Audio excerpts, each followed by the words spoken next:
Good afternoon, everybody. How are you? You can see what I've drawn now. I haven't drawn the soldier in because I didn't know if you wanted to make it memorialised or not like the others, but I can show you the painting with the finished one in. I just thought you might want to do poppies today because obviously the other classes were during armistice, so that's what the soldier memorial theme was. But he just like fits in there. My clock's a bit slow. Anyway, I hope you're alright. 5 of you so far. I'll give you plenty of time to sketch it out. 15 minutes, hopefully. Yeah, I'll jump onto Discord as well shortly. As well. I was having problems with comments yesterday, so I'm going to see if I can get comments today. So do say hello. You may, if you have already, I'm sorry if I haven't seen it.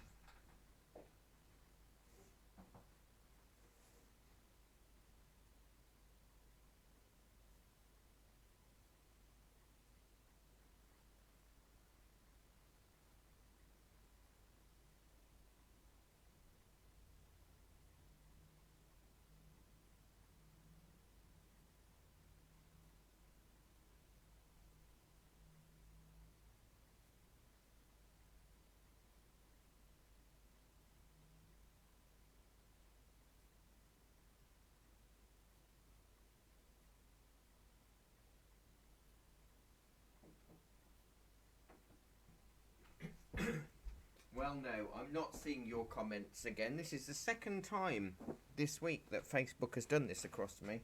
On my own live stream, I can't read the comments, but I can if I check it on my phone. So, hello. I've seen Linda and Liz. You've said hello, so hello.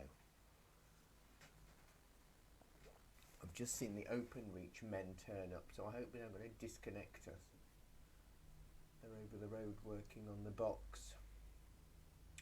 They will get the wrath of me if they dare disconnect my internet. I don't want that. Especially because of last week's issues. You know? But last week's issue was my laptop. I've had to have a new laptop.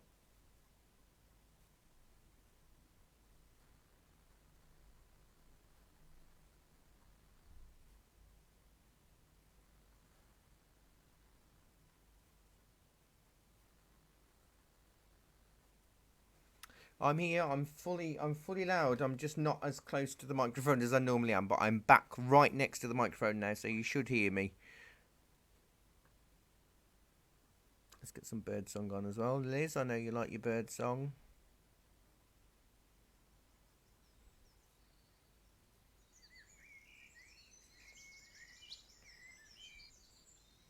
Hello, Keith. So it's up to you whether you want the soldier on or not.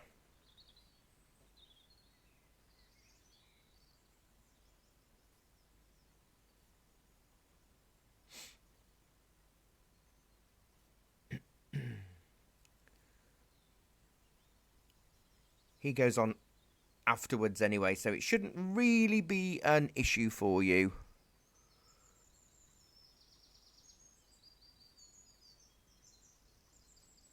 I don't think.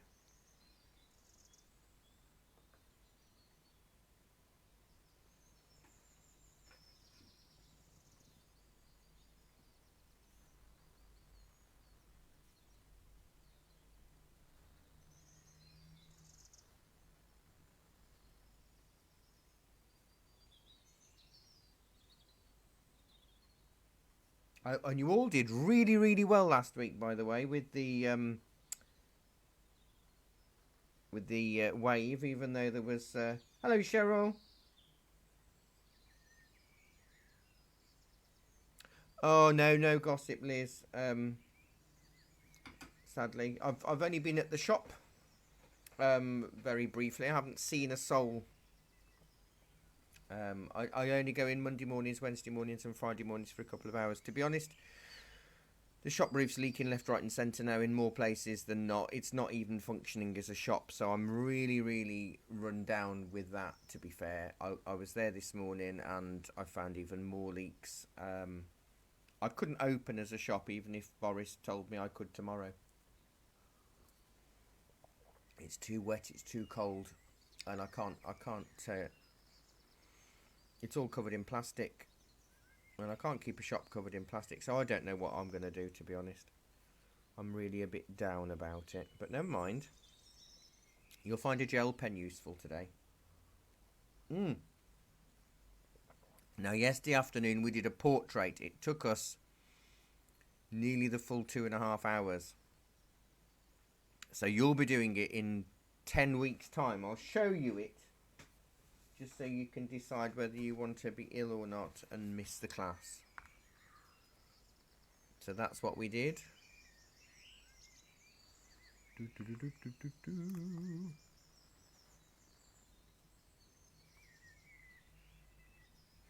Hello.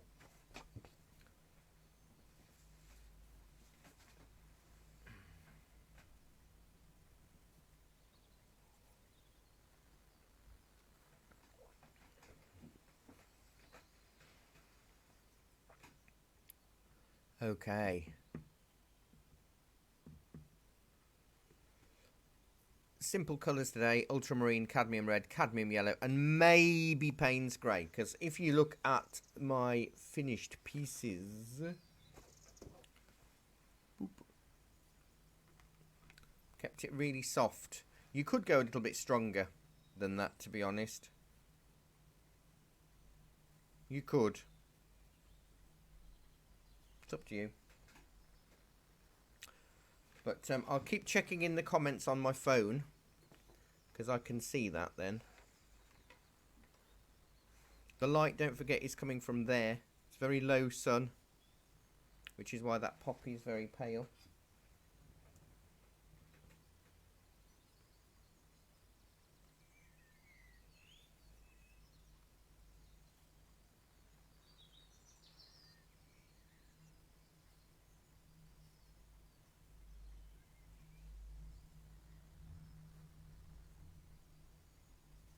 Oh gosh, I definitely think I've seen so many people say that this lockdown is hitting them harder than the others. I think the first one, it was all new, wasn't it, and different, and we had glorious.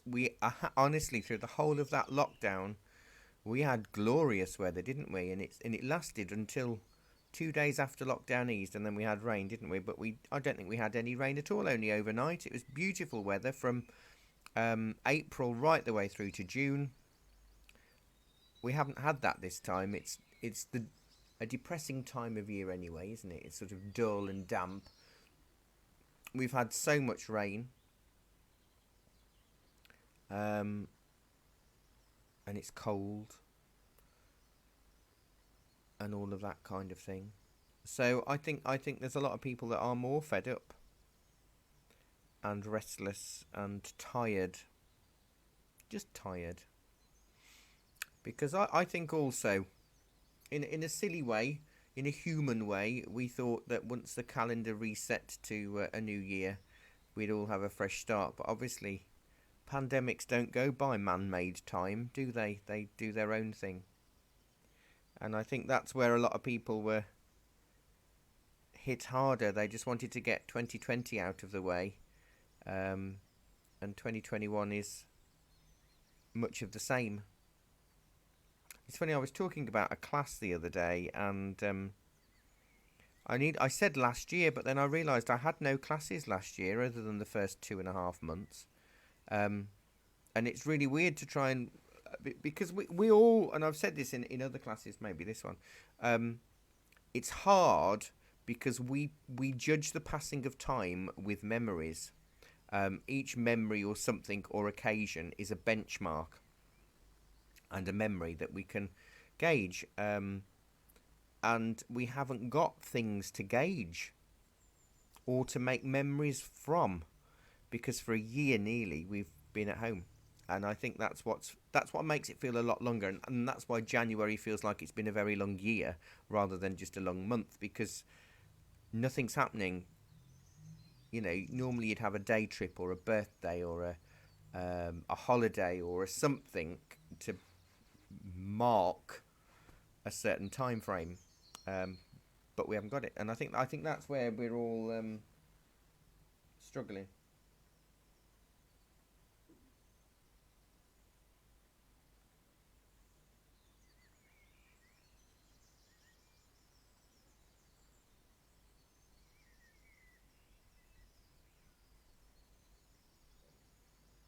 Yeah, I'll have a look, Bob, and see.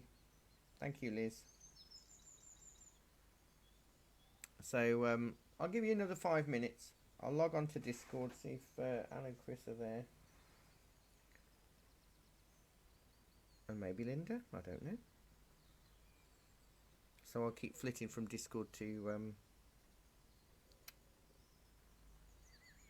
Facebook so I can see your comments. I don't know why Facebook are hiding them from me again. Good afternoon, Anna and Chris and Linda. How are you?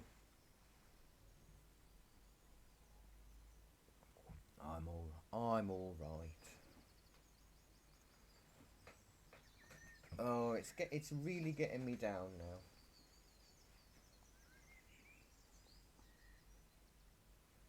Or nothing won't be done rather than can't be done.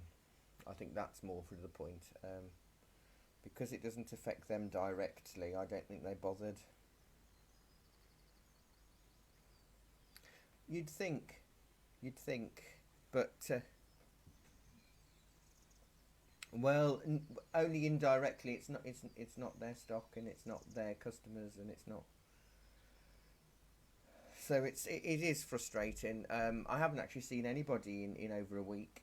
I've heard from nobody or seen nobody, and I know they've been in, so they'll have seen all of the shop with everything wrapped in plastic or taken off the shelves and all of that kind of thing. But I've heard nothing.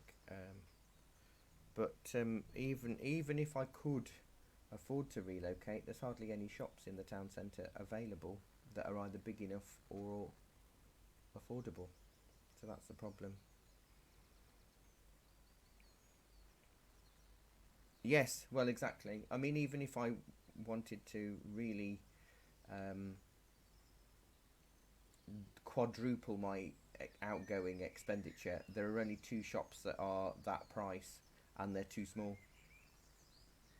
So it would either mean the shop and classroom would have to shrink, or the shop would shrink and there'd be no classroom, or we'd just use it as a storage space and classroom. Um, it's really hard to plan for an unknown future um, in an unknown high street. Um, in terms of how things are going to pan out in the next few years, or even this year, we don't know, do we? Um, so I'm kind of held over a barrel at the mo. And I don't like that. I don't like not having the upper hand. But I just wouldn't mind a little bit of empathy from those that could possibly um, do something. But as I said on Wednesday, I begged last June. I begged for the roof to be fixed, and even said my rent could be increased to cover the costs, which I shouldn't have to do. Over a 2-year period, but nothing was done then, and it's just got worse. I've spotted more leaks today, and had to quickly whip the stock away off the walls and what have you, just in case it reaches that. So every time it rains, my heart's in my mouth, and I just think, what am I coming back to when I go to the shop?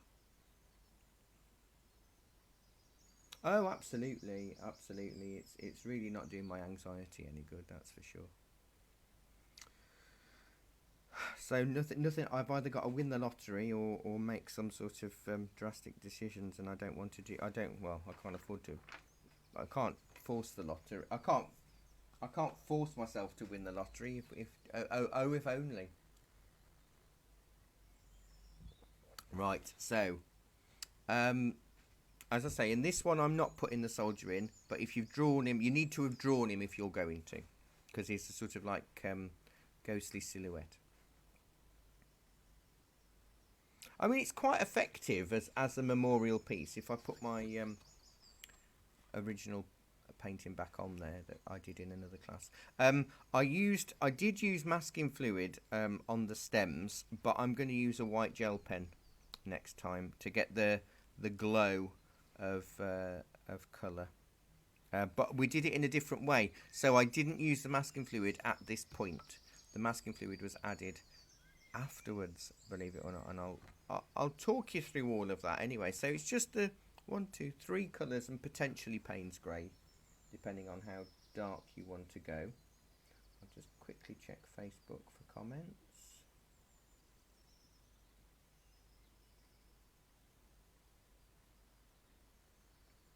Now exciting, that's fine.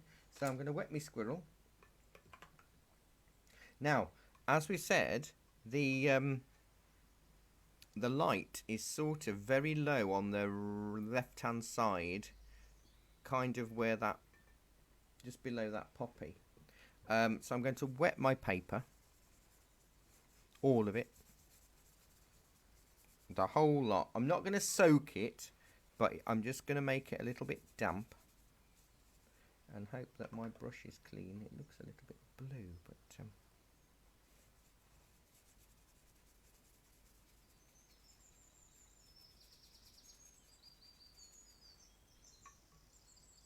otherwise, if my brush is a little bit blue, and I was using blue yesterday afternoon, I'm going to get a green sunset. I'm going to have the aurora borealis with poppies. Right, so I want to make cadmium yellow is a yellow-orange anyway, but I want to add just a teensy bit of cadmium red to it. And the lower part is going to be a stronger colour. So what I'm going to do is I want to paint the lower part first, and then as I brush up it should get lighter, but I also want to leave the glow. If I paint the glow shape, which is about there, and then I can do a really soft, my paper's drying already because I only cadmium yellow with a tiny weeny bit of cadmium red, and you can make it as soft as you like, but obviously watercolours do dry 30% lighter, so you need to allow for that. Depends if you want a nice soft glow, or if you want it a little bit darker, the right hand side of the sky can be a little bit darker because it's the furthest away from the light, so maybe I'll do that a little and then drag over. Now where my glow is, I don't know if you can just about make it out on the photograph, on the painting. I've done a little circle of space around that poppy, round about there, and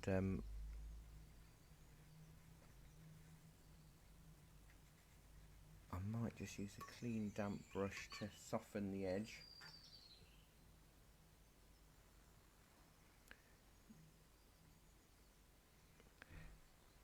Yeah, well, I've gone slightly more diluted at the top, and it's slightly more orangey on the right hand side. It's the ground area that I want a little bit stronger. I might add a bit more yellow actually, because just so it feels like it's being hit with the glow. Ooh, yes, that works nicely. Just on the land bit, and then we need that to dry.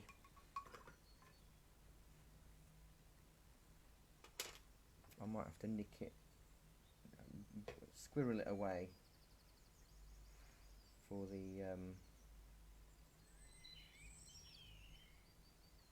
hairdryer.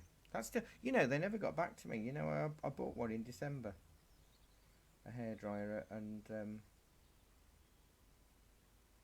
I messaged them on eBay to say, oh, you know what, I still haven't received this hairdryer, and they've said nothing.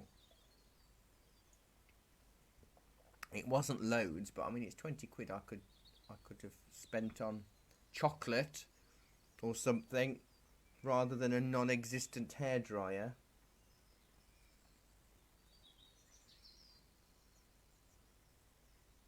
If I don't get a response, I'll have to complain to the eBay higher echelon of society, I suppose, in there and do a proper complaint. I've never had to do that before.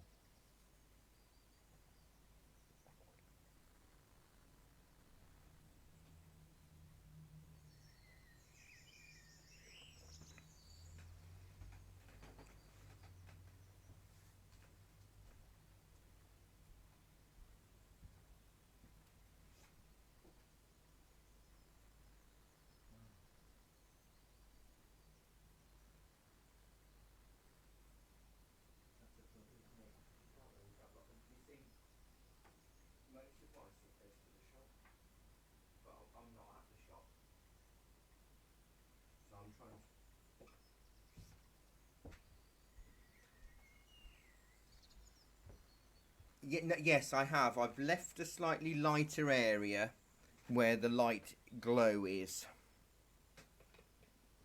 which is sort of around that poppy. Technically, this isn't a hard picture in terms of techniques, but all your techniques are going to stand out because there's nothing to distract it from. So it's an easy picture, but the strength is on how well you can use the simple techniques.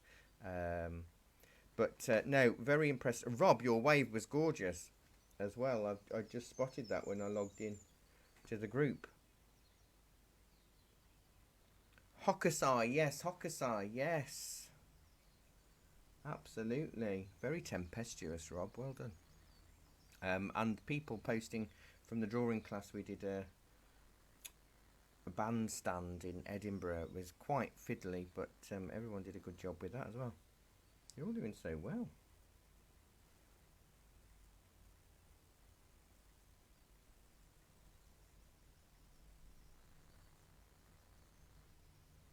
So in theory, when the classes return and we meet in real life, you'll all be like superstar artists.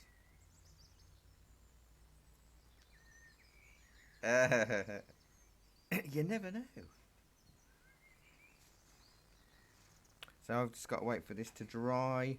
As I say, I don't have a hairdryer down here because I haven't got a plug. The reason why I've got a hairdryer upstairs, but I don't have a plug to plug the hairdryer in. But I think I'm gonna. Do you know what? I could. Right, I'll be back in a second. I'm just gonna get my hairdryer.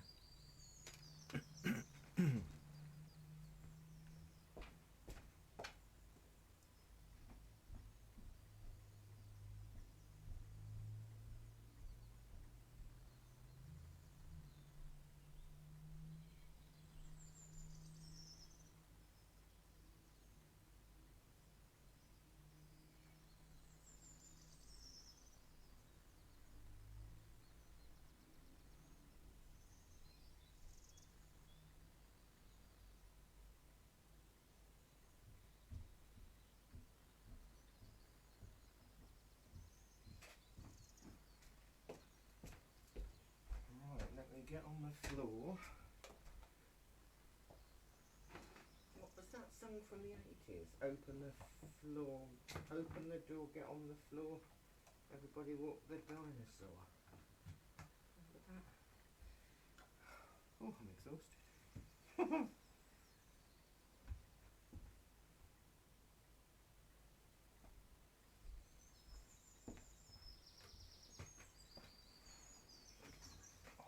Plug my ear back in. I've got a hairdryer.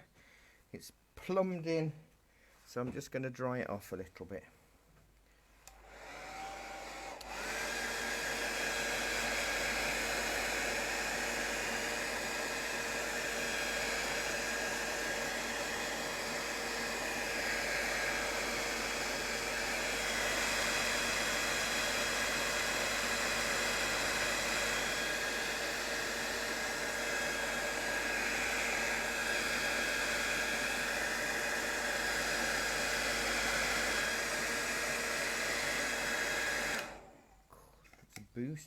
It's a beast, that one. It's my mum's that she had.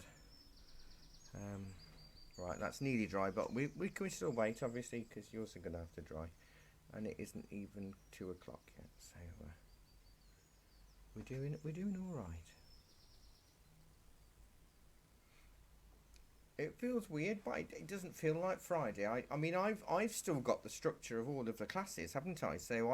I'm going in the shop Monday mornings, Wednesday mornings, and Friday mornings. So I've still got a lot of structure to my week, but I'm still getting a bit Blur's Day-ish. Yeah, it's because we haven't got, like I was saying, we haven't got any benchmarks to the week, have we? Because if the Friday class is really the only thing that you do in a week, um, I find it hard.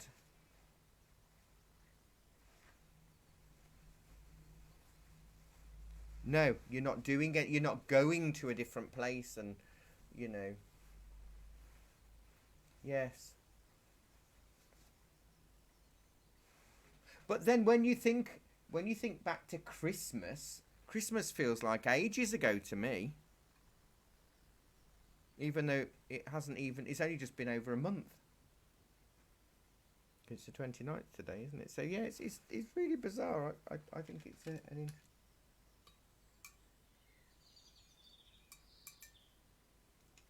yes, I'm constantly chasing my tail. I am chasing my tail every week, and it's sort of all the time. But never mind. We're here, and we're working. So I want us to do, if your horizon line is dry, there's those misty sort of greeny blue hill in the background, and I'm just going to do that with ultramarine. I'm using a thin brush. Ultramarine, hardly any colour. Number 4 round, yeah. Tiny bit of cad red, tiny bit of ultramarine, lots of water. So it's a very soft purple colour. You can kind of just make it out on my tile. And then I'm going to paint a very soft, misty, mountainy type line across. And soften it in with a little bit of water into the lower part of the horizon. Ultramarine and cadmium red to make a very soft purple, just to keep it nice and hazy. I mean, you could add more going across the back if you wanted to, but if you're not doing a soldier, you could go and do a few more little bits across the horizon line. It's a little bit darker perhaps on the right hand side, so at least it shows a little bit of depth and variation.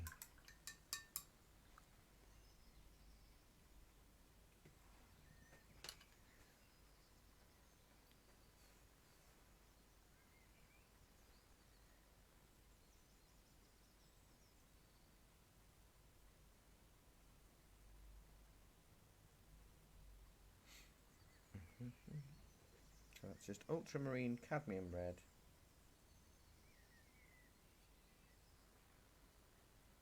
and water.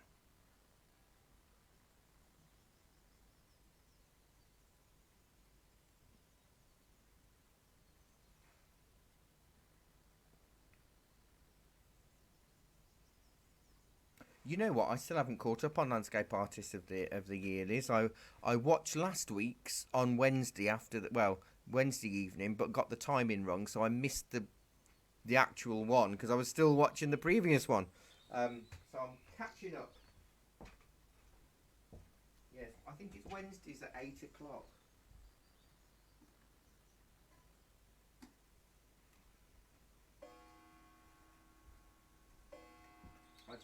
Yesterday morning we did.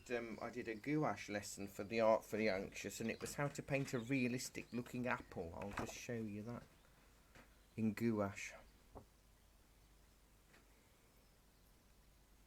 on grey paper. It's quite nice to do.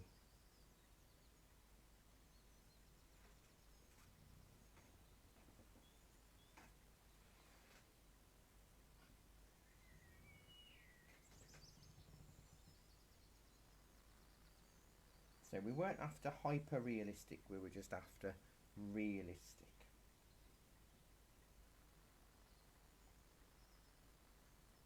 Absolutely. But yeah, I found there that the judges don't actually want landscapes that look like landscapes at the moment, do they? They want wild and wacky and weird and wonderful and well, yeah, because but again, they always compare them to their entry pieces, but their entry pieces were not done in 4 hours majority of the time, so it's very hard, I think, to know exactly what they are letting themselves in for with the competition, especially as the years roll by.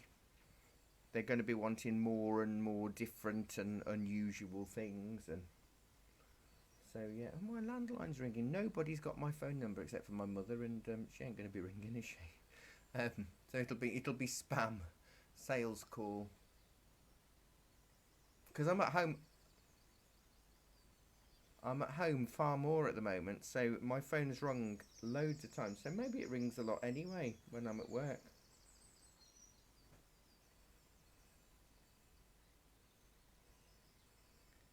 Because you can tell, can't you? Because when you pick up the phone, it's very quiet, and then it sort of like clicks in, and then you get put through to a sales person. I mean, I know they're only doing their job, but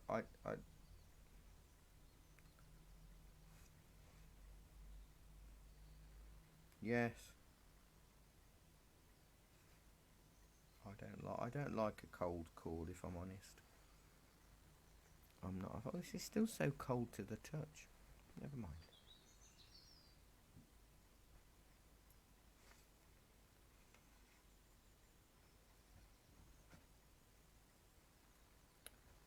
What am I inflicting on you next Friday? It's always a good time to scare you now.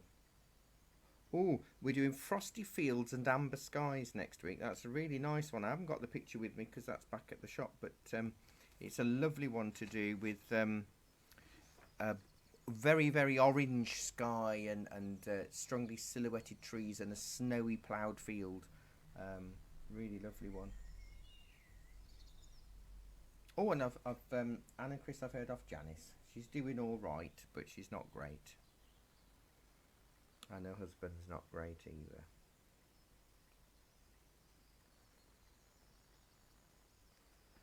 Well, I think it's a bit lower down than that. She's had a few treatments done privately, but none of them have really worked. So she's waiting for some other stuff to be done. I think could be autumn time, but obviously her husband's really quite immobile as well now, and so she's having to get help around the garden and the home and everything. I think it's a shame. Oh gosh, there's a nice bit of blue sky right ahead of me. Not very big.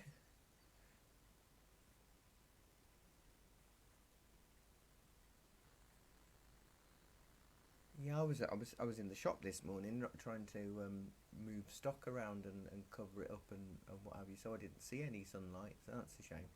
But it's nice to see a bit of blue sky out through the window. You forget what it looks like 'cause it's very grey, isn't it? January and February. It's a proper grey month. I find February and November are both like that, aren't they? Just sort of damp and grey. But I have to say, enthusiastic Paul, who's always enthusiastic, he says that February and November are his favourite months, even though they're the greyest, because he says in November he knows that Christmas is around the corner, and in February he knows that spring is around the corner. So how's that for a bit of optimism? They are. I know. It's lovely that it's not pitch black at 4 o'clock now. Yes, snowdrops are out. It's lovely. I'm just going to make a yellowy orange, so cadmium red and cadmium yellow. Maybe I think I need a bit more cadmium yellow in there. And I'm going to do some poppies, but I'm going to glaze. So for this one that's hit with the strong sunlight, I'm going to do the right hand side of the poppy in colour. Maybe a little bit stronger there. Like that. And then I'm going to add a bit of water to it so it gets a little bit softer. But once I've done these very soft outlines on filled in all of the poppies, I'm going to erase the pencil lines of them a little bit, because it still gives me a hard edge, particularly that one will need softening. So we're going to do an orangey yellow colour, then we'll do a red colour, then we'll do a sort of darker reddish purple colour on these poppies.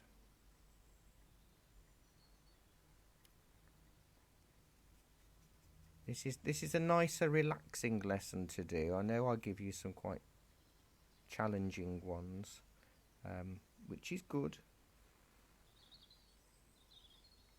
Just water, so it's the same colour but more water. For the glowy bit.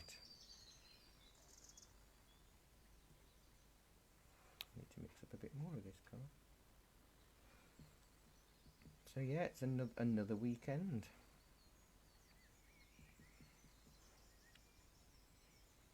Oh, they do to me. They really do, because this weekend I don't have any classes. I don't have a Saturday class or a Sunday class, so I might get some commissions done.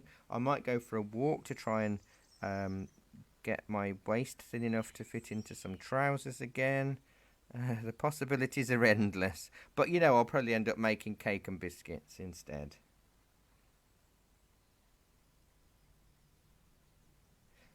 They are. It flagged up on my phone about a weather warning for my village with snow. So I've actually edged my bets with... I've bought a reference image for Monday morning home here, and I've left a reference image for Monday morning's class at the shop. So if I'm snowed in here, I can still teach the lesson from home, because I've got all my gouache here anyway. So if I'm fine to travel, I'll do the lesson from the shop, because we'll probably have some online orders. But if it's not safe to travel, then I won't force Jackie in to trudge to the post office, bless her. I'm not that mean. Well, I am, but I won't do it because she might be listening now. So that's just got to dry. So that's orangey, so it's like an apricot-y, peachy colour, but it's a little bit lighter there. I can just about make out the all of the stems. They've kind of washed out a little bit, but that's okay.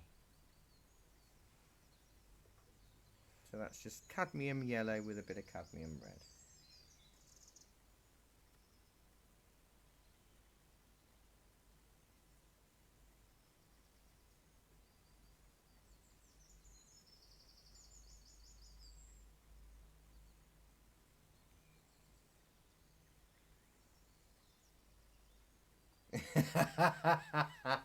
What are you doing then, Chris? Oh, are you doing the same windmill or a different one? But in watercolour? Ooh, tricky, innit? Yeah. I think we said on Monday, didn't we? I couldn't work out whether it'd be better to do a watercolour version or an acrylic version, because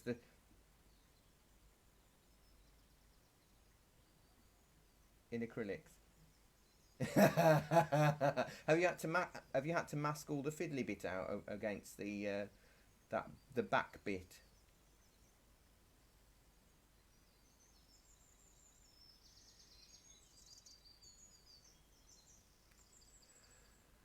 Yeah, because it's pink and blue, isn't it? So you'd have to... How would I do a mackerel sky in pink and blue in watercolour while I'm waiting for my poppies to dry? I would probably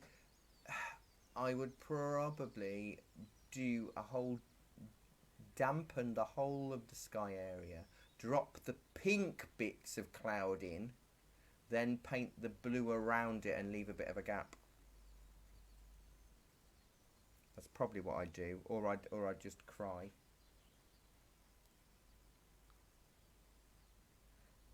It is harder macro style, but then when you think about it in acrylics, I suppose if you did the blue sky, then you could at least put the clouds on top, couldn't you, and dab it with your finger and stuff, which would work. But I guess with your watercolor, you could enhance the pink mackerel bit with a bit of what pink pastel or something if you've got any.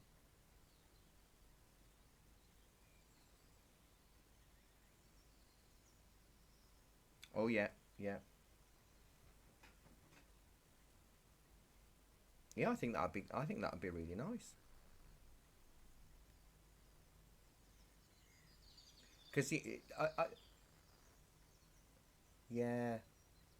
But you know, it's funny. I had several students long time ago, and one of them wouldn't paint watercolors in anything other than vibrant. He used to say, "I'm not painting girly washy colors. I want oomph in my watercolors." And then I had another lady. She was called Judith, and I used to call her the pastel queen because in the acrylic class, she could make the most soft pastel picture with acrylics, which is really hard to do. But her watercolors were always really vibrant, which is really hard to do. I don't know how she managed to do both, to be honest, but she did, and she did it well. But yeah, I used to call her the pastel queen. I'm just going to hairdryer this a little bit because I want to just rub out the pencil line of that top left poppy.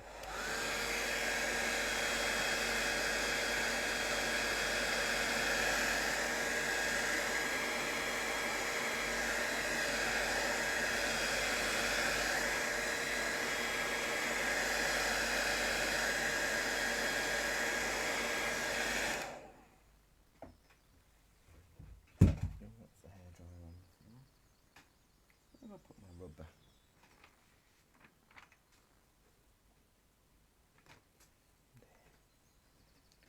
So all of the others should be alright, but this one, I just want it to soften if I can.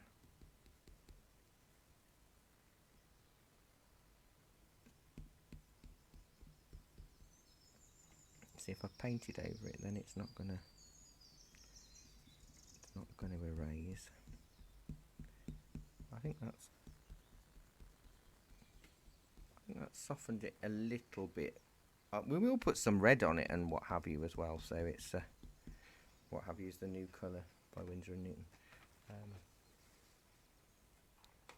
They might as well call it that because I mean they've got ridiculous names for all their other colours, haven't they? Right, I'm going to go with cad red on its own, and quite a bit of water. So for this, I'll be going on the darker side of this poppy.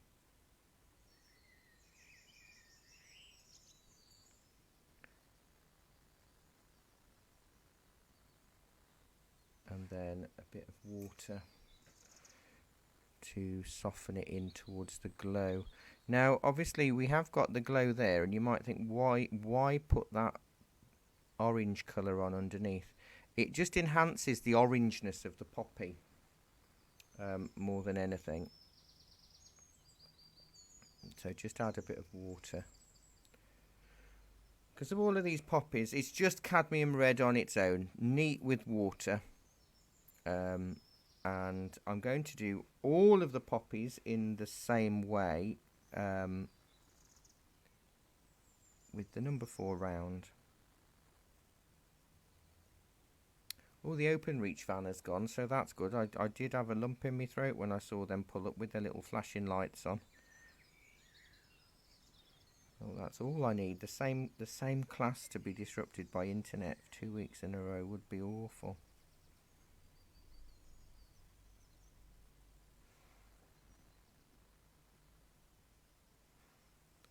But I would have hoped they would have, with more people working from home. I mean, imagine if I am a teacher, but imagine I was a primary teacher with a class full of kids that I was trying to teach, and then OpenReach comes and turns your internet supply off.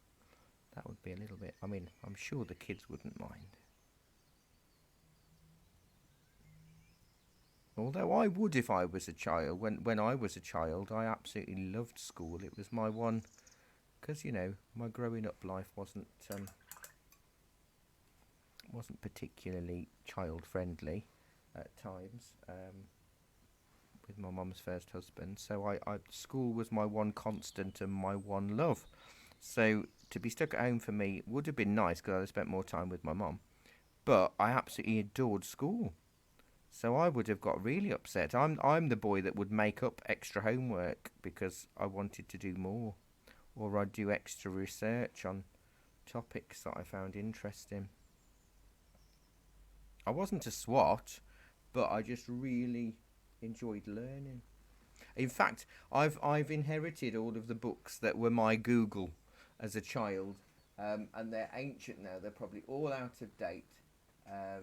Like the World of the Children, volumes 1 to 4, and wildlife books, and all of that kind of stuff. And my aunt every Christmas used to buy, get me a Reader's Digest, big, thick, weighty tome on certain topics like Atlas of the World, or really interesting stuff. I haven't got all of them, but I did keep a few, and I love them. I love books, and I kind of feel bad I've neglected looking in books for favour of Google because it's so much more convenient, but then you miss the rifling through the pages kind of feel, don't you?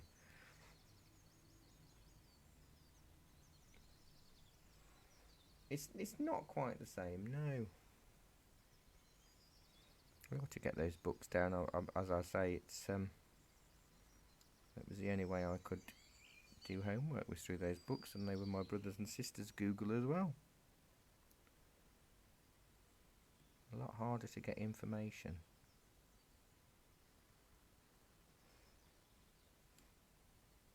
But it made you good at researching, I think. Because you had to know what to look for. Oh gosh, I know. I mean, who'd have thought? I watched a video from I think they're a primary teacher, and they said, "Do you remember when we were kids?" And the teacher said, "You need to learn how to do your maths because you're never going to have a calculator in your pocket every single day of your life." Um, Obviously, we have. Um, um, and it's like you need to learn how to research and know your facts because you're never going to have any sort of magical device in the room that you can just ask a question and it will tell you the answer. Of course, we also have that now as well. Um, so yeah, it's amazing.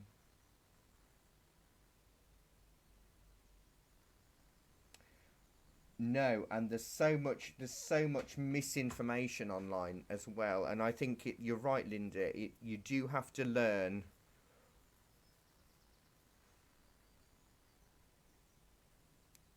Yes, I tend to double check and cross reference, especially with art history. Even the paintings that are on there don't necessarily belong to the artist. It might be somebody else has done a copy of it, or something, but it still shows up on searches, and then I have to find the right image that's the right sort of colour, and so it's a lot of research. And then if there's information about an artist, I then have to double check that that is the correct information.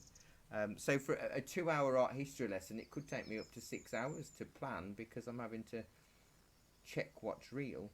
But yeah, I mean, there's so much information. I honestly think you could probably find a newspaper article or a blog or a meme or something that backs up what you want to believe, whether it's true or not. So you could, that's the thing now. There's just so much information out there, whether it's right or wrong. It's there, so you can say, well, in such and such an article, I heard that the aliens are already here, and maybe they are. Maybe I am one. Maybe that would explain a lot. I wonder if aliens are ginger though.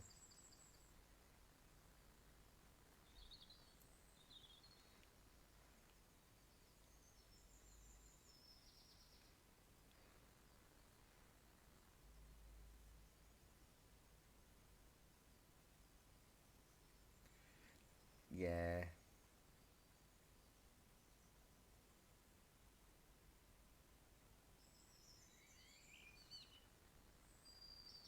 But again, he could find loads of research in inverted commas that would back up what he believes.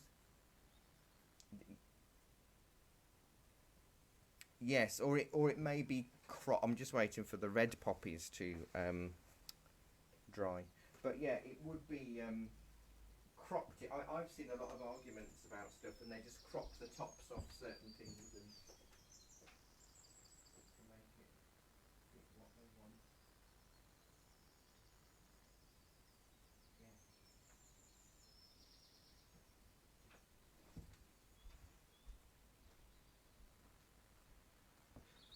Well, hopefully you can see that there's a bit of a glow on that one now, on that left-hand side one. The others won't need to because we'll be darkening all of the other bits with sort of more purpley colours. It's quite a nice, relaxing painting to do today, and I'm going to keep saying it until you all believe me. Yes. And what next week's is fairly relaxing. What else have we got? Oh, the clasped hands. The week after. Now that's two older person's hands, resting on a walking stick. So it's really nice to look at flesh tones and what have you. So there's no other detail. There's no body. There's no arms as such. It is just the hands on the top half of a walking stick. Then there's a sleeping fox in the snow. And that's quite a nice one to do. A bit fiddly, but quite nice. Hardly any background in that either. Then a figure in the snow at sunset. That's a lovely one to do. Then we've got snowdrops.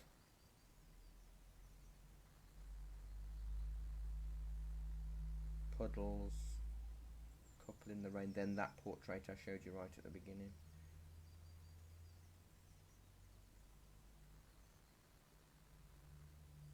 So there's 11 weeks. There's 11 weeks difference between the Friday afternoon class and the Thursday afternoon class. I can see it when it's in writing. But do you know what? I've also realised that I'm going to have to start planning the July to December classes soon, because it's often about April or May that I launch those. So it's sort of it just feels weird doing all of this, because there are certain classes that have never gone ahead, like the Wednesday afternoon lunchtime bite-sized classes and the arty parties, and I thought, oh, I won't do any more till January, and then obviously they're not going ahead. Oh well. Right, so I'm going to mix a green, a wishy-washy green, with cadmium yellow and ultramarine, because they're the only two colours we've got.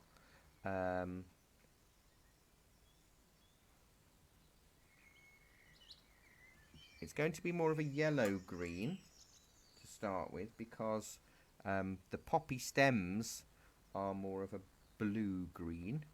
So this is just to give us a nice wishy-washy bit of a background. And maybe I'm going to do an even more dilute bit of the green. No, I'm still using the number 4 round.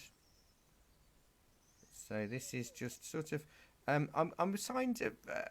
creating wishy-washy leaves or droopy poppy heads in the background, very loose and free.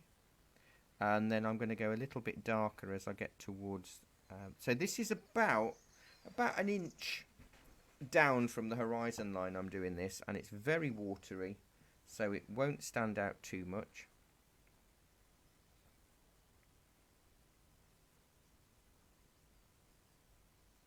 Trying to go round the poppies.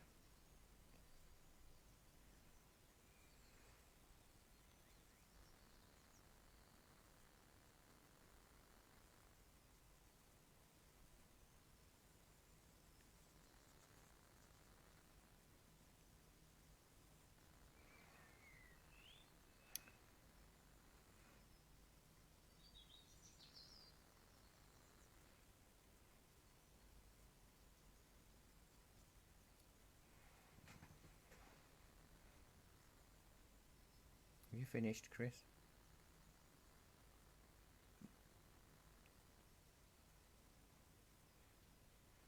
Slacker.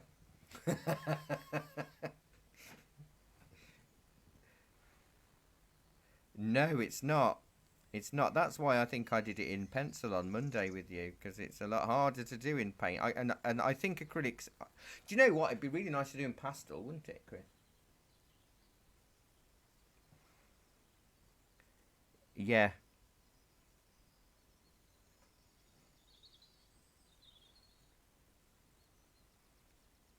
Oh yeah, that was. Oh that yeah, that was acrylics. Yes, I enjoyed doing that mackerel sky.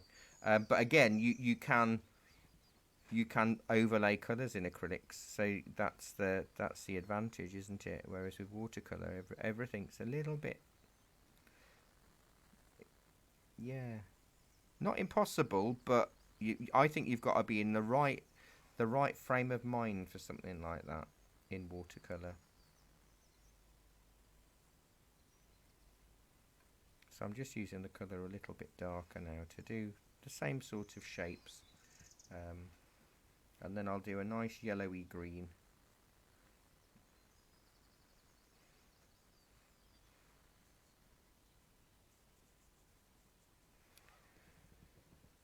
Yeah, because it's a slightly it got a yellowy glow, hasn't it, on the bottom left?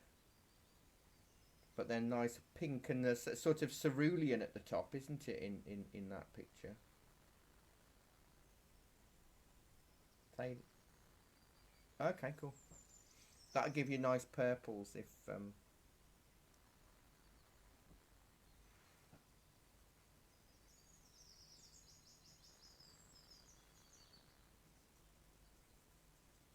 cobalt.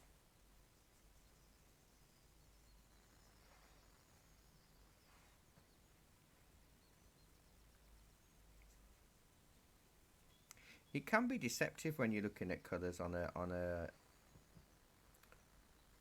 printout as well, because I mean it can vary to the digital image, and I've spotted that myself, having the reference image on the screen in front of me and then having my printout to the left of me. I think actually those colours are nothing at all alike, or that's a lot darker, or that's a lot lighter. Um, it's tricky, and then also for those painting along, you're then reliant on your screen's adaptation of my screen's and camera's colours, and it knocks. It's a knock-on effect then for what you can believe to be the right colour.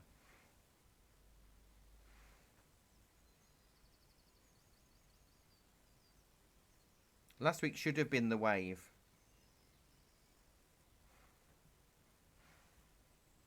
Monday.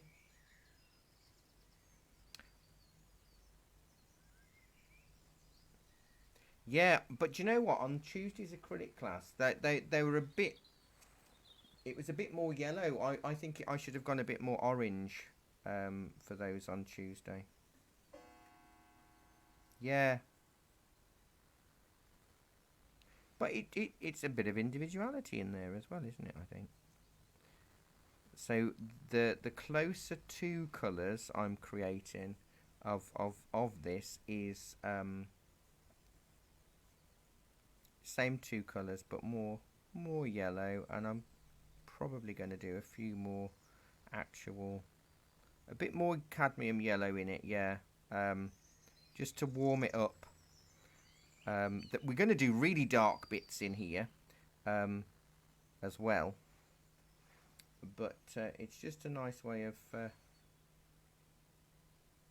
getting a bit of extra depth into the scene. I'm trying to do some seed heads just as a dot with a line, or a droopy bud.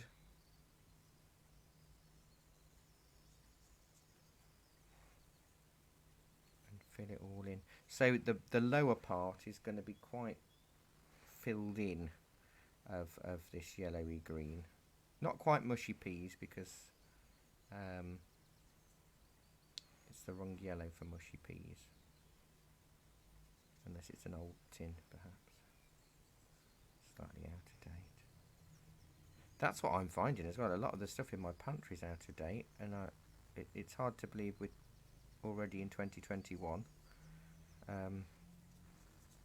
I'm gonna have a party by myself with lots of food that's on the cusp of either out of date or slightly out of date.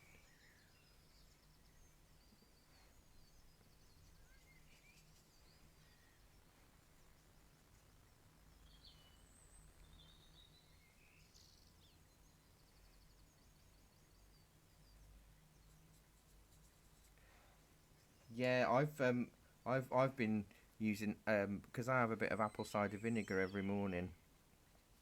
I mean, it's vinegar anyway, isn't it? Which lasts forever, kind of thing. Um, I've been using that. That was 2 years out of date, and I've just started on the new bottle that I bought in November. And to be honest, it does taste very different. I can actually taste the sort of cideriness of it, but yeah, yeah. So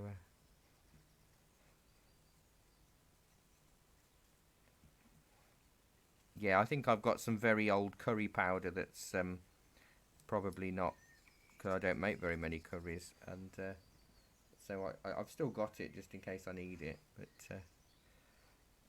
I think it'd be quite insipid in colour if I opened it. This is quite a yellowy green down the bottom. We're going to fill in some darker spaces with purples and greys afterwards. Um,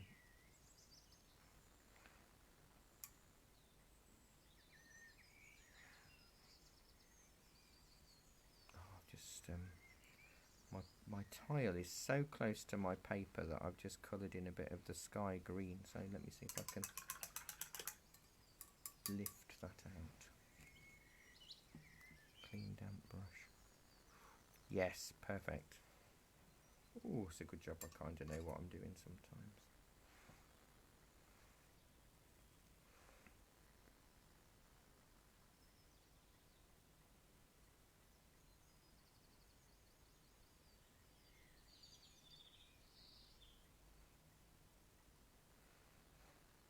So it's just little loose, and especially down the bottom, keep it fairly loose and scribbly, because we're going to sort of sadly use the word negative painting towards the end of the lesson, but there's still loads to do. So I just need to let that dry. He says immediately picking his brush up. I spotted something. So I mean, it might be a good way to make a drink now. Apologies, Liz, if your cup of tea maker hasn't arrived yet, but I'm gonna make mine now, because it's for me it's a good point to stop and let it dry sort of naturally before I whack the hairdryer on it. I'll be back in a minute or two. Might put the heat.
Right.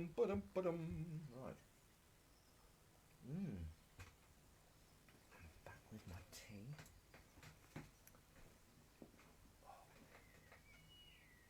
So we're going to gradually go slightly darker greens. Now the darkest green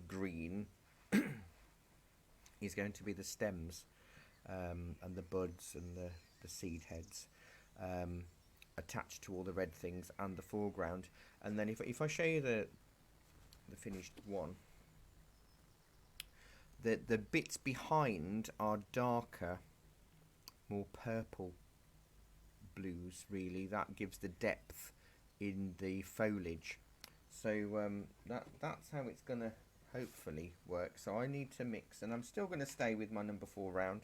It's kind of a number 4 round day today. So I want a lot of ultramarine. I want enough. I need to make enough.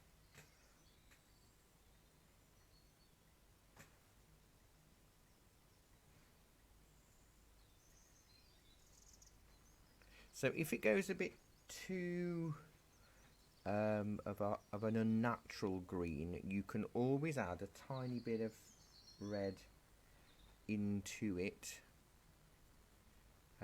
But again, be very sparing with your red, because it can end up going brown if you're not careful. I missed when Boris said he's going to start contemplating easing lockdown. Was it February or March?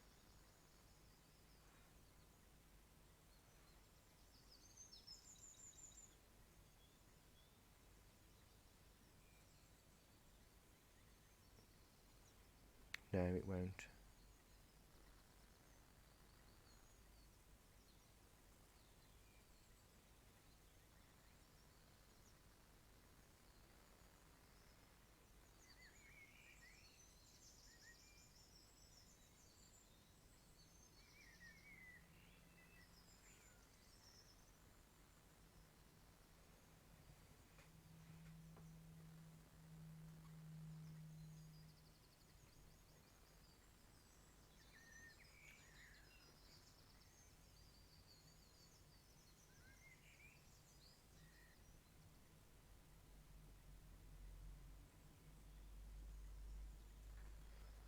Ultramarine, a lot of ultramarine, a bit of cadmium yellow, and if you wanted to darken it, a tiny bit of cadmium red.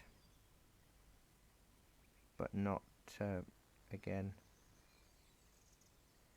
not too much.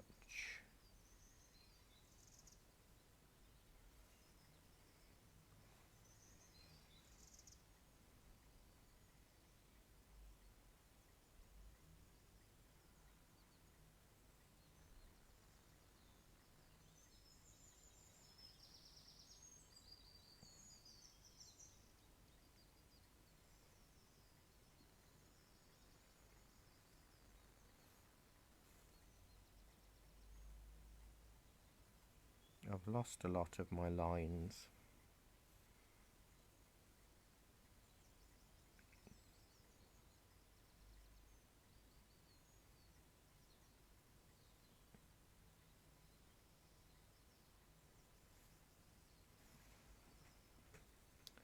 But I can try and work it out where everything is, right?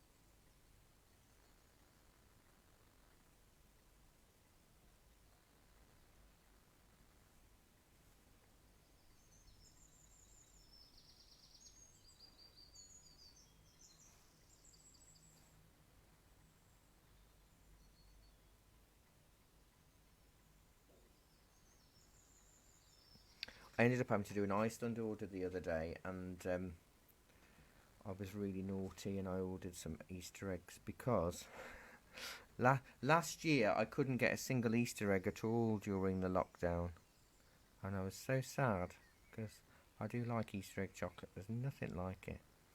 And so I thought, you know what? I'm gonna get ahead of the game this time, and I'm gonna make sure. So whether we're in lockdown or not, at least I know I've got an Easter egg.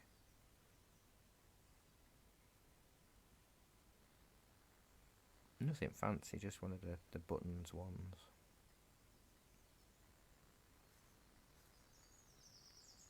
Yeah, they've already got all of their Easter eggs. Do you know what? I am. I'm gonna. I've shoved it in the back of a cupboard because I really need to keep it because I'd be so annoyed if I eat it and then I end up having to do another order and they've run out.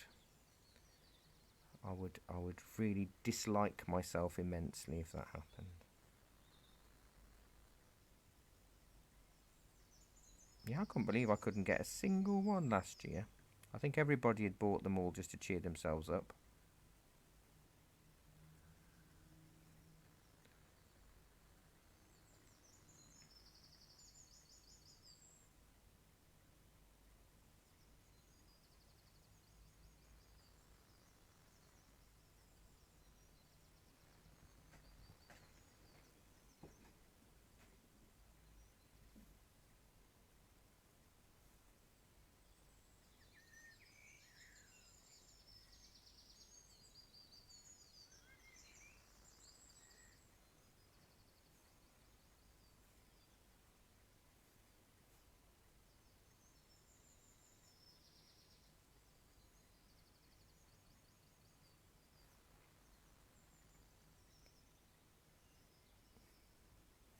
I always think the buds always remind me of Little Shop of Horrors.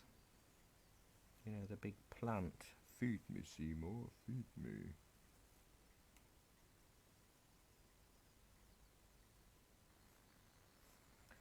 It is amazing what goes on in my brain at times, I tell you.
Apparently, there's a potential new vaccine out there that only requires one shot.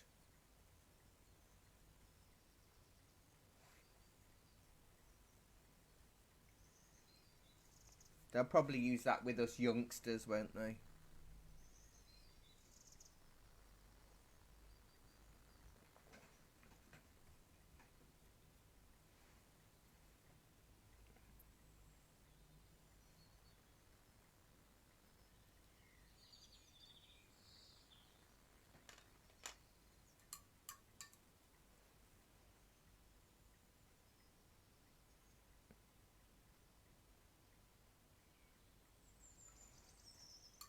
Just lifting out a few little areas of some of the seed heads that are going to catch the light just a little bit, but again, it's not important and there's no rush.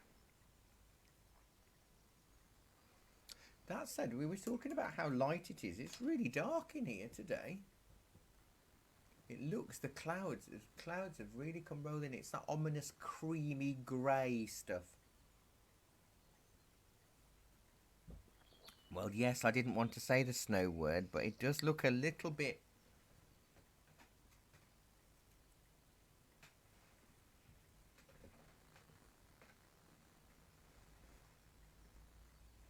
Hopefully it won't stick then.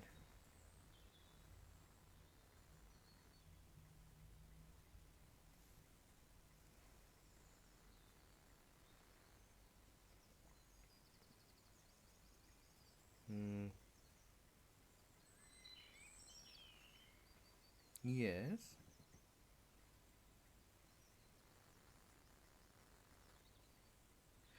It's a lot of ultramarine, a bit of cadmium yellow, and a tiny, tiny bit of cadmium red. So it's a very, very dark blue-green.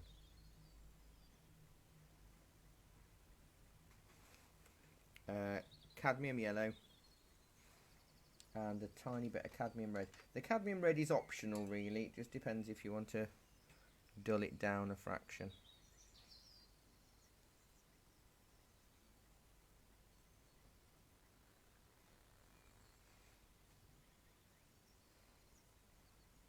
I'm just playing with some foreground greens. Just it's the same two colours. I just want to get a little bit of variation in before I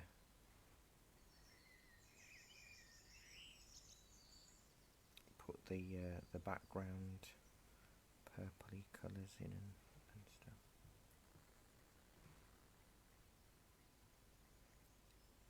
No, my number 4 brush, Anne, has lost its point. This is my second number 4 brush in 4 years.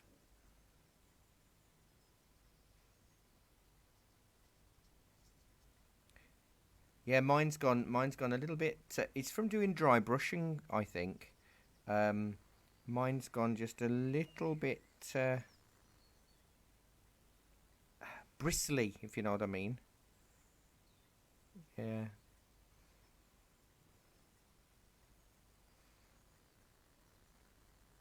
Excellent.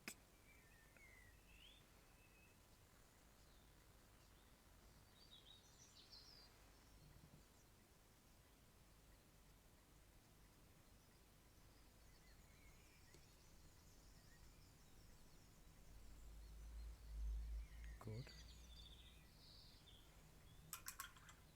Because they're quite dark, aren't they? The sails on that one, yeah. Yeah.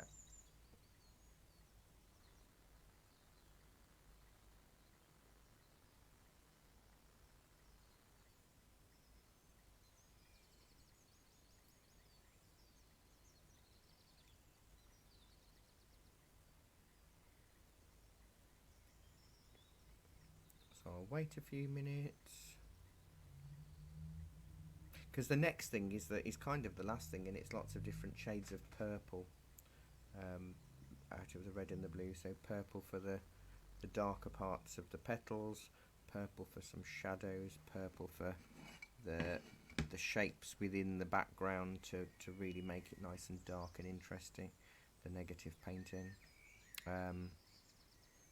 And then a bit of white gel pen maybe to create the white hairs on the stems, not of the seed heads because they don't have hairs, but the buds and the flowers do.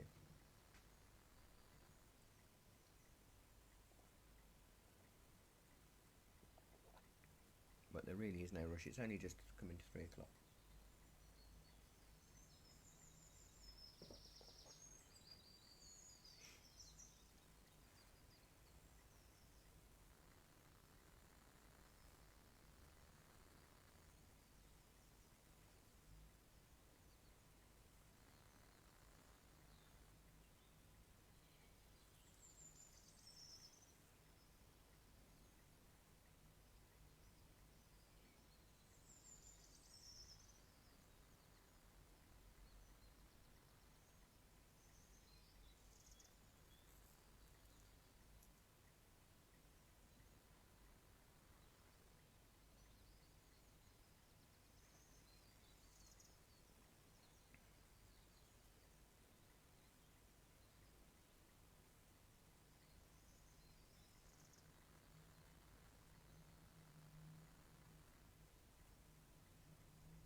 I might do a little bit more while I'm waiting. I think there's just a couple of bits of cadmium red I want to add on some of the petals, just a little bit deeper maybe on some of the outer edges, and then blend it in perhaps.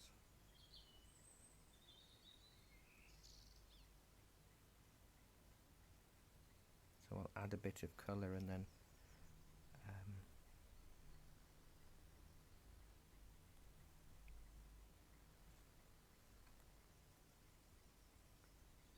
blend.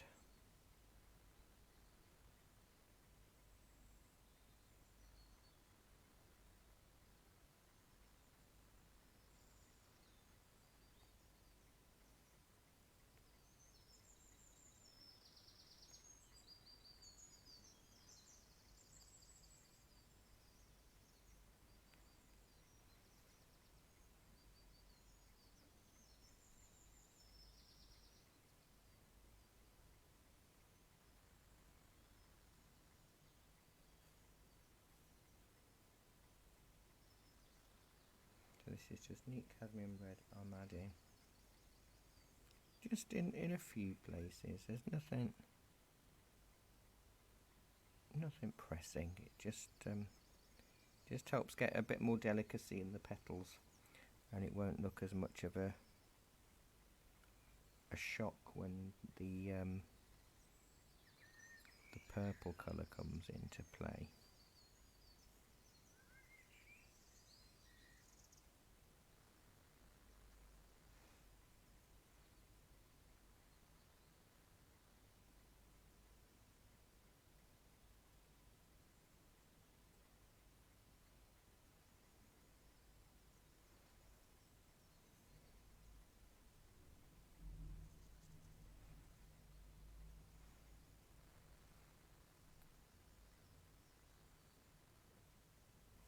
I need them to look like poppies at the end of the day, and not any like tulips or what have you. So I need to really up my poppy game.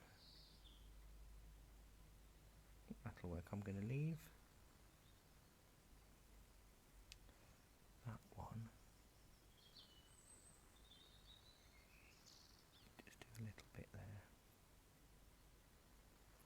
because we know where the light's coming from in this picture as well. The light on the poppies does help. And maybe I'll do some nondescript cadmium red shapes of poppies that I haven't actually painted, that are just like little red blobs within the green here and there. 1, 2, 3, 4, 5, 6, 7, 8. Yes, I need to have a couple in amongst the green. 10. I'm going to have 13. I know.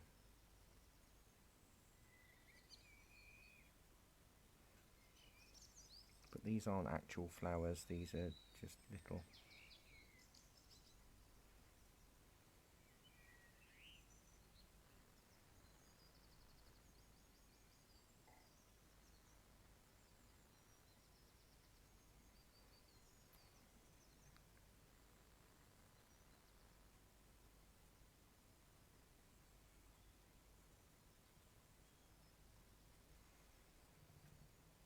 Yeah, that adds an extra dimension. Just, I've done it dabby and dotty in amongst the grass and the flicks that we did up, so it looks like they're in front of the flowers, because currently nearly all of these poppies have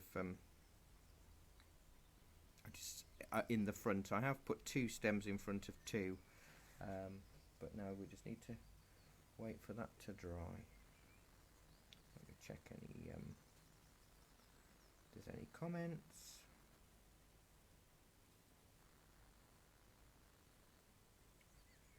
No, nothing new, that's fine. But hopefully you're just all nicely relaxing and painting and chilling.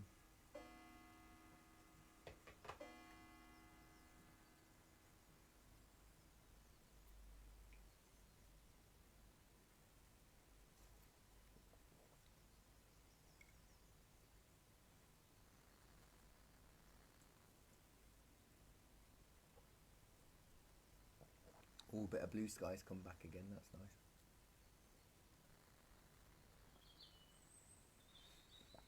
Mr. Blue Sky.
Yeah, once the purples are in, you see, it's going to make a big difference to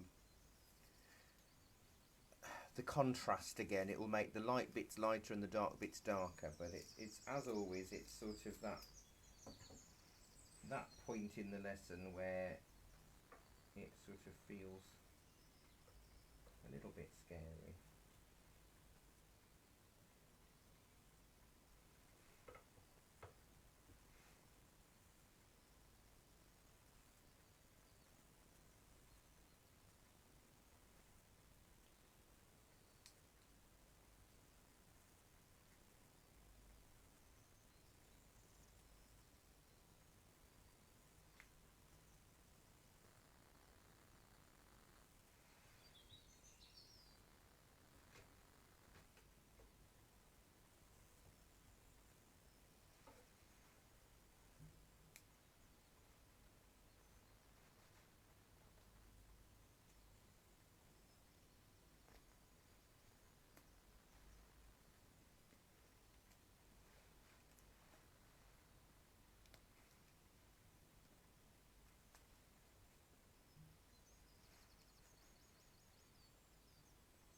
Right, so before I make the purple, I'm just going to quickly check any comments.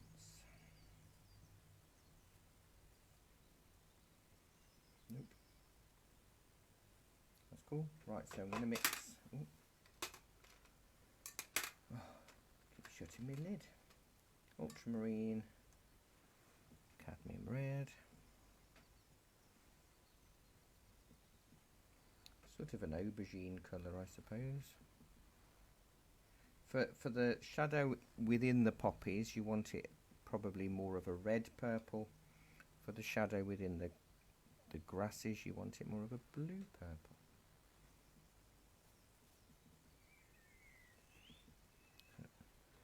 So for a bluey purple for in the grasses, but I'm doing the poppies at the moment, so I'm going to do a reddish purple.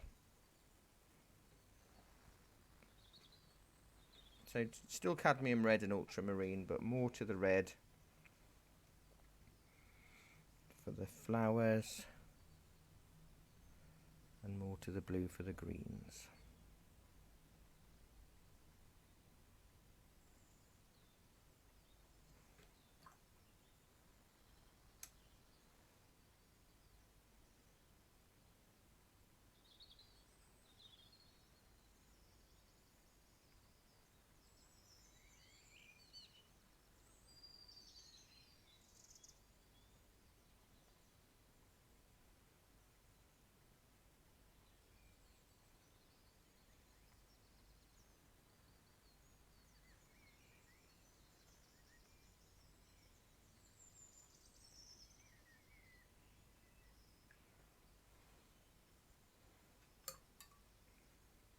Softening some of the edges, adding an extra bit of dark for some of the others. So I'm just trying to follow the shapes that I can sort of see.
Make a bit more purple up.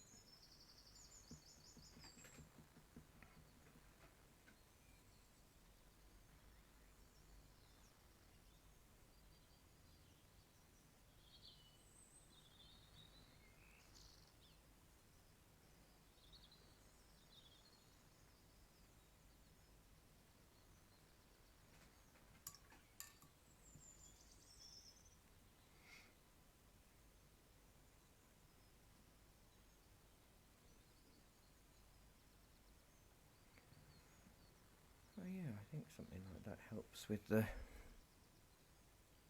petal glow. It's all just reddy purples, and then if you want to add a bit of shade into the pepper pots and the stems, add a bit more blue.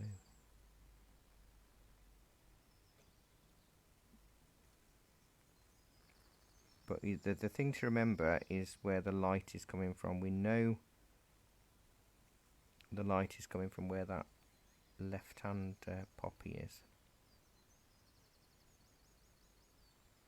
So it will have an effect on the right hand side of some of the things that are on the right, and the left hand side. Oh, thank you. No, it's flowers, isn't it? I didn't think flowers would be your thing. So if you were going to do the soldier, you'd do it in a really pale wash of a bluey purple, and then you could pop him in as a sort of ghostly silhouette. But I like to give you the option. I know, you know, everyone had the option actually on the day we did it, so it wasn't an enforced thing. But as I say, it was the week of Armistice, so I thought it an appropriate time to do something like this.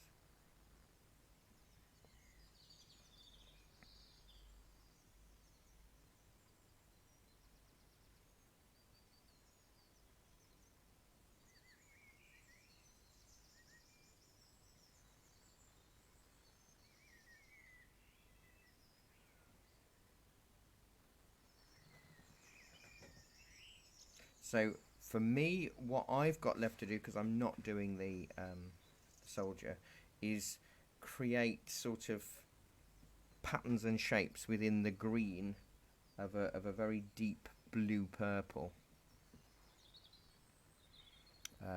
I'll start doing it. I mean, obviously there is loads of time, but I think it's good for anybody that wants to maybe go off and do other things. This is the negative painting.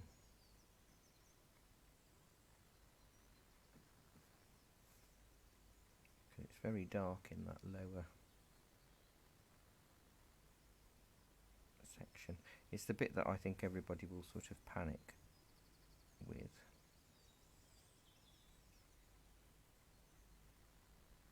So it's sort of like lines, triangles. I'll zoom in a sec, because I've now got exactly the same setup as I've got at the shop here, in terms of camera, microphone, and all that jazz. And laptop, different laptop, but same setup.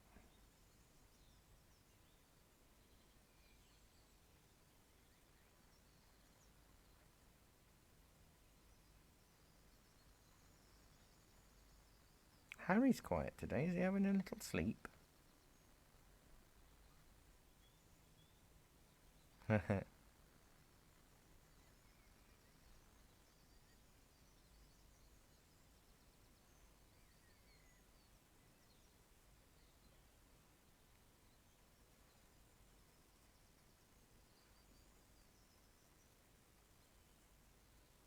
It is. I mean, I've added extra shapes and things within there, but yeah, which is why we did all of the sort of grass shapes beforehand, and then where you've got the background yellow showing through, that's where you can sort of fill it in with bits of purple.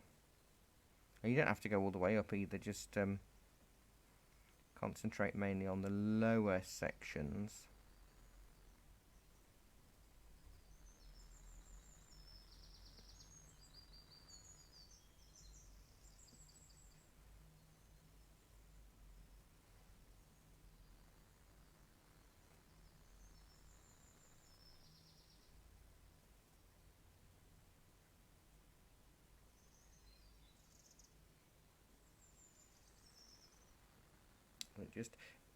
What it does is it concentrates all of the weight in the lower part of the picture, so it really encourages that glow. But I do want to use a bit of white gel pen on some of them, and I'll wait until it dries. But what I'll do is I'll just quickly zoom in on parts of this, so you can kind of see the sort of sections of the purple shapes. And they are just purple shapes. So if you were going to do, you could go further back with it.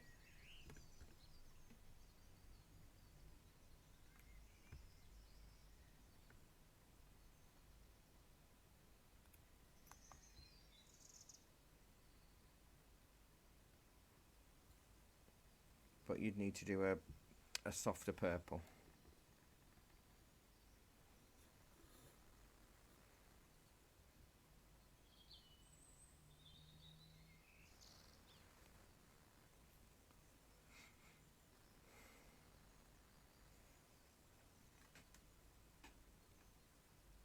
So this is the bit that hopefully as you add it, you'll start to see it's adding the lighter tones. Well, adding the darker tones makes the lighter tones lighter. You could even add more yellow on the petals where it's lighter if you were going to add more of, if you wanted more of a glow to the sky. Just neat yellow as a glaze. There are lots of options that this will take you towards, and it is very much of how you want to play this. But I'm going to let this dry for a minute, and then I'll do the white gel pen hairs and highlights on the buds and stems of some.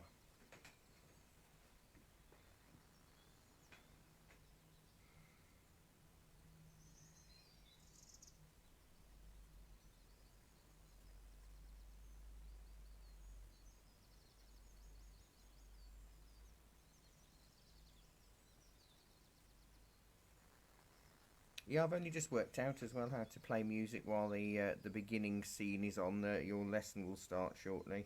It's all royalty free, what I call elevator music, but at least it stops you staring at a blank screen, that not knowing what's going on. I got that idea off watching 10 Downing Street's live Facebook feeds where they have music. However, when I watch their announcements, it'll say your next announcement, the announcement will start at 5 p.m.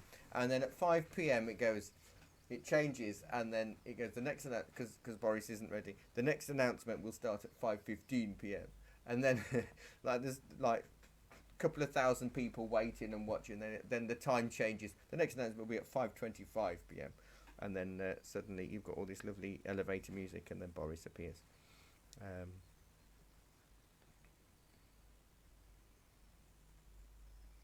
So I thought, oh, you know what? I bet I could add sound on my lesson will start shortly bit. So it'll be a bit like the test card on BBC Two used to be, and then you get the programme theme tune, which we've got, and then me getting a proper setup now.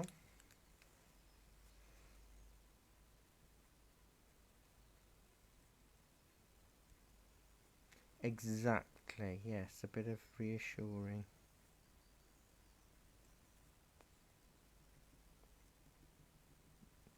So I'm kind of just doing little white highlighty hairs on the buds and stems.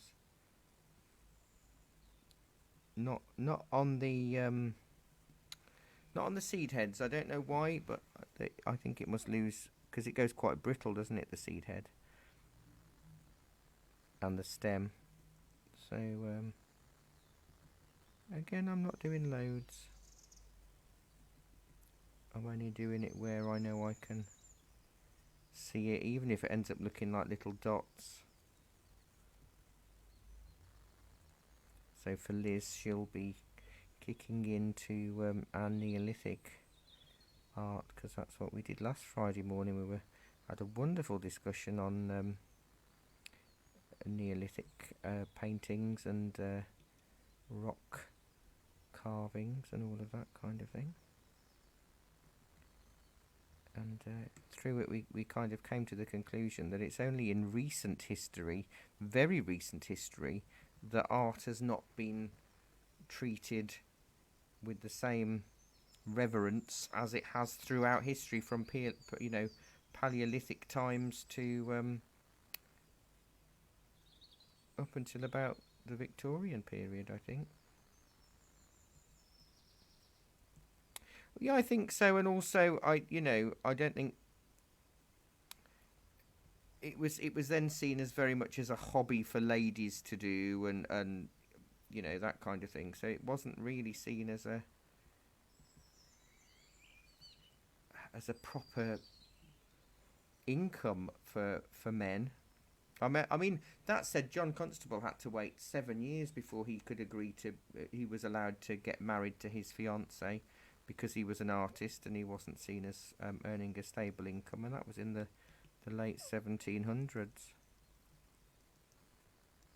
Yeah, but it's a shame because this whole concept of being a starving artist clearly hasn't always been that way. It's sort of you're almost ashamed to say you're an artist nowadays, whereas in years gone by, I think it would have had a little bit more of a status to it. I mean, Michelangelo was one of the first celebrity artists where people would want specifically him. I mean, paintings weren't even signed up until the mid 1600s because an artist was treated in the same way as a saddle stainer, a wall painter, and a sign writer. It was a proper trade, but you wouldn't, somebody with wallpaper in your living room wouldn't sign the corner of your walls in the same way as an artist didn't sign their work. In fact, some artists would stain your saddle, write your shop sign, and paint a portrait. They tried to do a bit of everything to get their income, but it was fascinating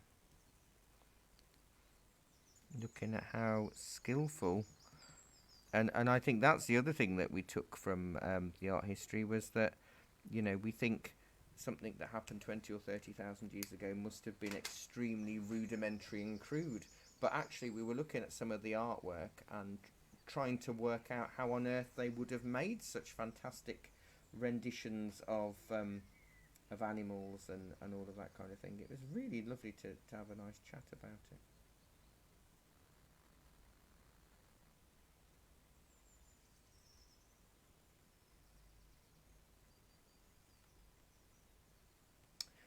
It's on Discord.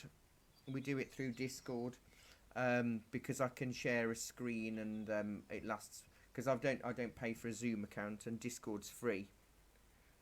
So we all just have a special group on a Friday for art history, and then we all just have a good old chat and watch it on watch the slides and have a chat about each one. That is really nice, actually.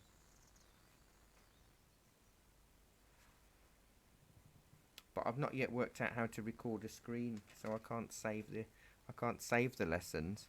I'm gonna have to ask. I'll ask my oracle of Kevin when I speak to him next, who seems to know everything about everything digital. So you can see I've added little white bits. I chatted to him the other week, yeah, because his wife Jackie, she's teaching in a private school. She's teaching art in a private school in America, and so that's really nice. Because they couldn't stay in Germany. That only lasted a couple of weeks.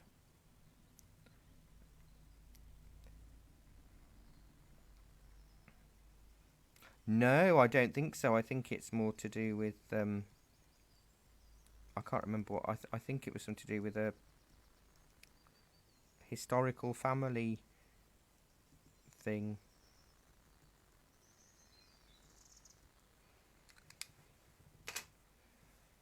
I think I can't remember what it was, but I think it was something to do with he had German ancestry, and I don't think you can with the government. I don't think you can do it or whatever. I can't remember. There was a reason, and then they had to leave. So it changed all of their plans, which is a shame. But they seem to be really happy there now. They've settled in. They've got a nice home. and I think they're not far from their parents now, which is nice.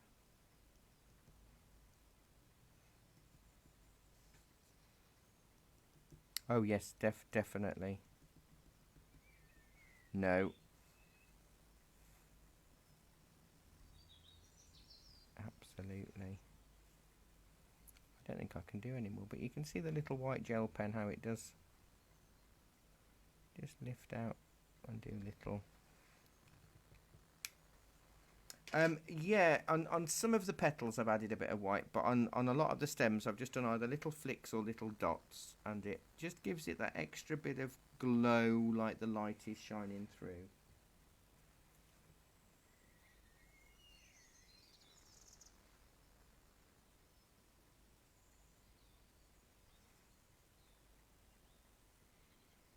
So it gives us that really nice feel there, where that poppy is sort of a lot softer on the left hand side.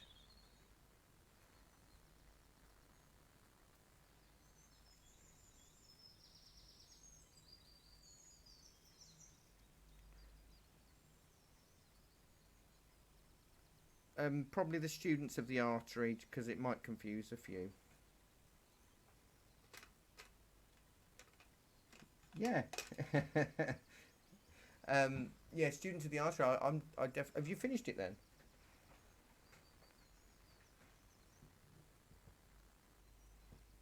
Nice. Did you do any of the upturned boats in the foreground? Excellent. See, I think yeah, that's why it would be a good acrylic one. I might do it as an acrylic class later on in the year. Because obviously you can definitely put the grasses upright, and you can really build the layers in, can't you, with acrylics?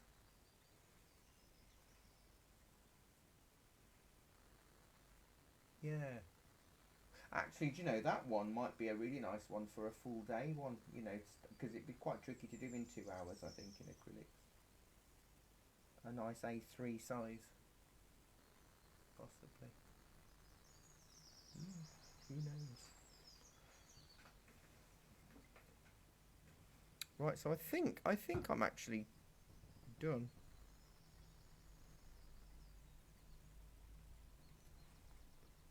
So this one hasn't got the figure in, but if thank you.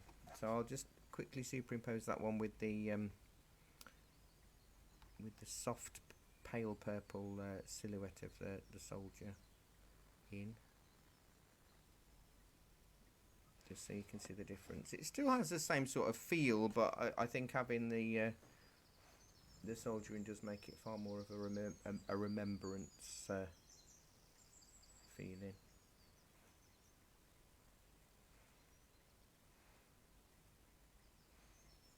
I think it'll look lovely.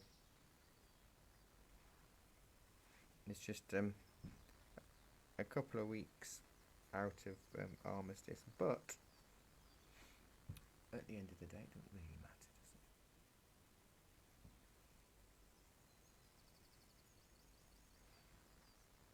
Because the war memorials last all year, and a lifetime. I've still got to go up and see the war memorial with my great uncle in. Now we know where he is. Well, it's only well, he actually died in Ashby St Ledgers, apparently, which is about 10 miles north of where I live now, near Badby. But the war memorial where he's on is at home in the West Midlands. But it's only been since we've been doing more research on it that we found all of this out. But Ashby St Ledgers Manor, where he was stationed and died, have no information of any deaths of soldiers, because it was kind of an in-house issue. So the story was he was a sapper, and he was stationed in Ashby St Ledgers, and quite a few different troops and what have you used the manor house.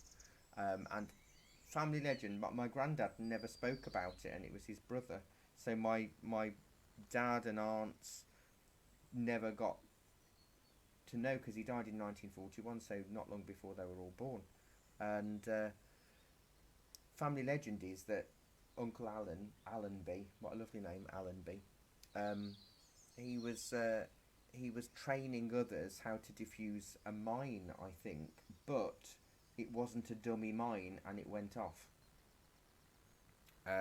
So it was kind of an issue. So I cannot find any records of how he died or where he died. All I know is he died in Northamptonshire.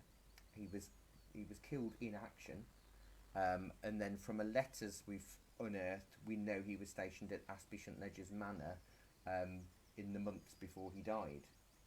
So that's which is Northamptonshire. So it's but we can't find any other information because everybody in the family has now died who would have the information.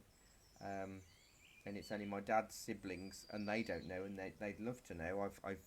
I've even phoned the Ashby St Ledger Manor House, and they don't know of anything. There's nobody old enough there to know what went on in the 40s. Because I went to the village to try and find. I thought maybe there'd be a little mini memorial if he lost his life there, or just something. But maybe if it was an army error, they wouldn't hold their hands up to it. Perhaps, I don't know.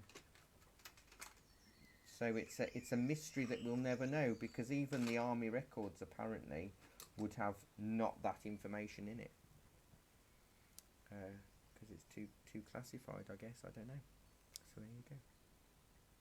Well, quite. But I mean, that's all. It's all family legend. It might not be true at all, but it's you know, it's the closest we've ever got to Ashby St Ledger's, and we know he was in Ashby St Ledger's months before he died in the December 1941. But knowing how, where, what, I don't think we'll ever find out. Right, so I'm going to call this painting done, and I'll let you know what's coming up this week. So this is the last class of the week, nothing going over the weekend. Monday morning is a baby seal in gouache, and I'll probably use either the grey or the denim colour in the paint on, because it's a white baby seal, a harp seal, quite fluffy. So that's Monday morning's demonstration. Monday evening is doing the portrait in watercolour that I showed you earlier. Tuesday evening is a snow-filled woodland in acrylics with a bit of a sunset. Maybe I'm going to add a fox to it. Wednesday's drawing class is the head of a hare, the rabbity hare. Thursday morning is boxing hares in pencil. Thursday afternoon is a stone water fountain in watercolour.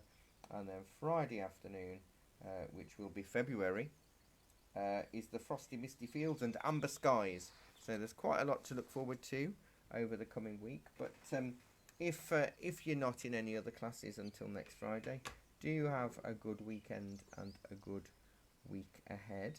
And I'm sure we'll all hear each other's voices, and you'll see my hands at some point in the next 7 days.